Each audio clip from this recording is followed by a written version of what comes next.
Rocco dead! Ano masasabi mo? Ang masasabi ko po ay si Teresia ay minahal na Raymond, ngunit ginagawa ni Ulit at napunta sa akin. Ngayon ay si Raymond ay nalungkot at nalumbay.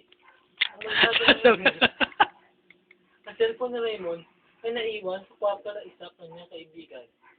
Isang kanyang kaibigan. At nagsinungaling ito nang hinanap ni Raymond ang cellphone.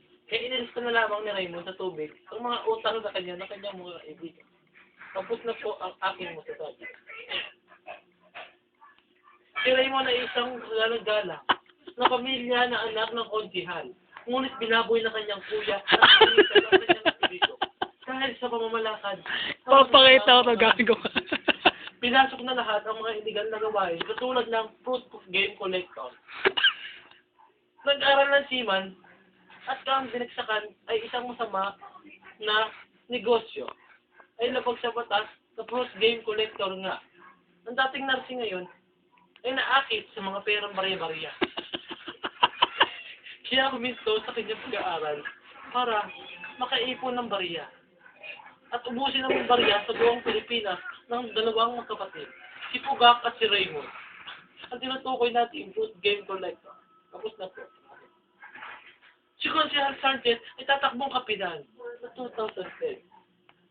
Kaya ating iboto para dumami at lumago ang fruit game collector sa ating bayan.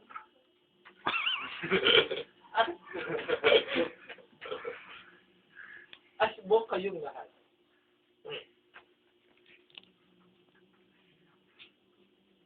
Ang masasabi ko kay Ulik ay isang batang malaki ang katawan.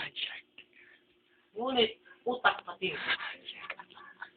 Kapag umatake, si Shark at ang masasabi ko lamang ay siya ay may TV. Kaya Ulik, pakiusap lamang po. I said, leave me alone.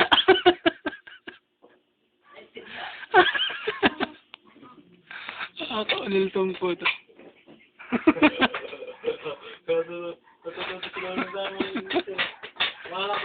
Tatawa sa'yo dahil puro katangahan. Pasok mo sa mga tropa pag gusto ko mahilap. Papa YouTube ko to. Ayun na, maganda yun. Ay, pasa mo kay Ulik. Sa cellphone lang eh.